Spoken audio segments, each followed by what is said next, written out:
अस्सलाम वालेकुम स्टूडेंट्स, कैसे हैं आप लोग। उम्मीद करते हैं आप सब खैरियत से हैं।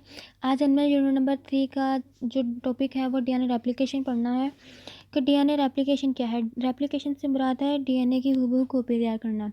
रेप्लिकेशन डीएनए की मुख्तलिफ खसूसियत है। डीएनए रेप्लिकेशन एक ऐसा अमल है जिसके दौरान डीएनए अपनी हूबहू कॉपी तैयार कर लेता है। ये अमल सेल के न्यूक्लियस में इंटरफेस के मरहल के दरमियान वक़्त पज़ीर होता है। ठीक है, ये सेल जो है, ये अमल जो है न्यूक्लियस के इंटरफेस के मरहल के दरमियान वक़्त पज़ीर होता है। डीएनए रेप्लिकेशन के पहले मरहले में इसके दोहरी सीढ़ी नुमा साख गैर बलदार शक्ल तैयार कर लेती है और इसके दोनों स्टैंड्स खुले जिप के स्टैंड की तरह एक दूसरे से अलग हो जाते हैं। यहाँ पे देखें, ये आपको डीएनए नज़र आ रहा होगा। ठीक है, यहाँ पे ये पहले मरहले में इसने देखो ये गैर बलदार सीढ़ी तैयार कर लिया है। उसके बाद ये मरहल जब हूबहू कॉपी तैयार करना है, ये मरहल पहले मरहले में होता है और यहाँ पे देखें ये दो स्टैंड यानी खुले जिप की तरह एक दूसरे से अलग हो गए हैं। ठीक है, आगे है कि दूसरे मरहले में डीएनए का हर स्टैंड नए न्यूक्लियोटाइड के इस्तेमाल से अपनी हूबहू कॉपी तैयार कर लेता है। ठीक है, ये न्यूक्लियोटाइड आपको नज़र आ रहा है, ये खुले जिप वाले दो स्टैंड हैं, न्यूक्लियोटाइड से अटैच हो गए तो उन्होंने अलग अलग देखें, आपको नज़र आ रहा है किस तरह एक डबल स्टैंड डीएनए मॉलिक्यूल अपनी हूबहू कॉपी तैयार के दो दख्तर न्यूक्लियो डीएनए मॉलिक्यूल बना लेता है। अब ये देखिए, ये पुराना है और ये नया, जो न्यूक्लियोटाइड आया था वो नया स्टैंड बनाया उसने। जब नया स्टैंड बना तो आपको नज़र आ रहा है दोबारा से डीएनए कंप्लीट हुआ। ठीक है, अब ये देखें, ये भी पुराना था और ये नया था, इसने भी कॉपी तैयार की अपनी, यानी शुरू में ये एक था, जब रेप्लिकेशन हुई तो ये आपको नज़र आ रहे हैं ये दो डीएनए तैयार हो गए। ठीक है, यानी रेप्लिकेशन हुई इसकी। अब पढ़ते हैं कि बैक्टीरिया में जीन का दाखिला कैसे मुमकिन है। जीन जो है जिससे में मखसूस किस्म के मादे प्रोटीन की तैयारी के बतौर हिदायत अमल करता है। ठीक है, ये मादे यानी प्रोटीन जिस्म से मखसूस साख्ती फिजियोलॉजिकल अफ़ाल की अंजामदही के लिए इस्तेमाल होते हैं, यानी कोई भी फ़िज़िकल तौर पे इस्तेमाल होते हैं। जेनेटिक इंजीनियरिंग क्या है। अब डेफिनेशन है genetic engineering. Genetic engineering biotechnology की एक जदीद तरीन टेक्निक है जिसके इस्तेमाल से साइंसदान किसी जानदार का जीन मुंतखब करते हैं, मुंतखब जीन को जानदार के जिस्म से अलग कर देते हैं। ठीक है, और किसी जानदार में दाखिल कर देते हैं। डेफिनेशन पढ़ते हैं ट्रांसजेनिक जानदार की।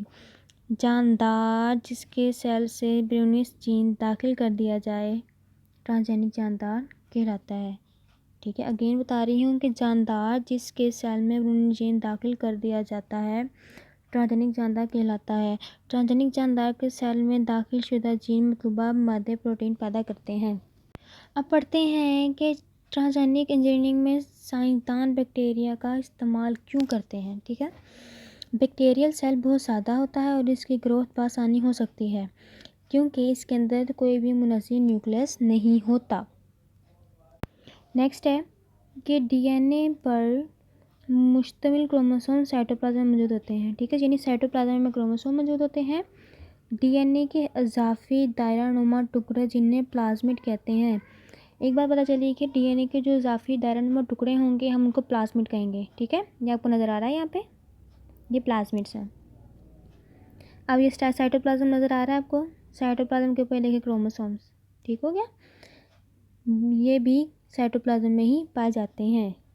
अब आगे दस से पढ़ेंगे प्लाज्मिड अपने साथ मुंसलिक बैरूनी जीन यानी जो जीन डोनर से ली होती वो वाली को बैक्टीरियल सेल में ले जाते हैं और बैरूनी जीन का कैरियर कहलाता है।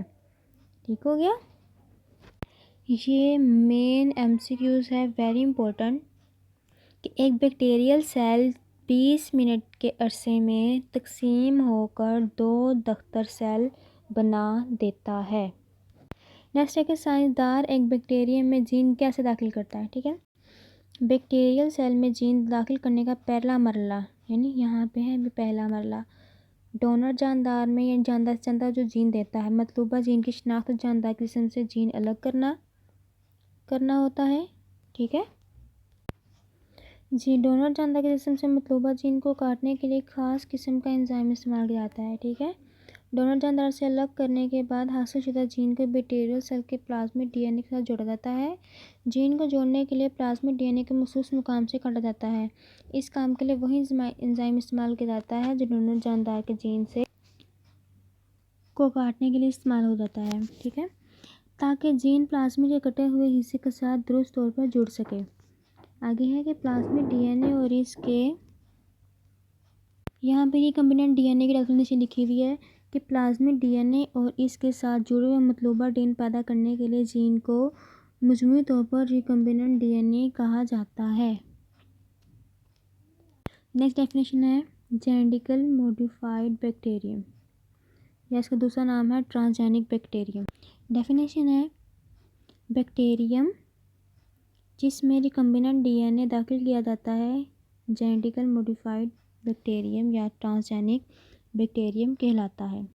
इस डायग्राम में आप देख सकते हैं कि बैक्टीरियम में जीन का दाखिला किस तरह मुमकिन है, कैसे क्रोमोसोम शिफ्ट हो रहा है, प्रोटीन किस तरह से काम कर रहा है, प्लाज्मिड के साथ जोड़ा जा रहा है, जीन को जोड़ने के बाद ये डोनर सेल का काटना है, ये सारा कुछ।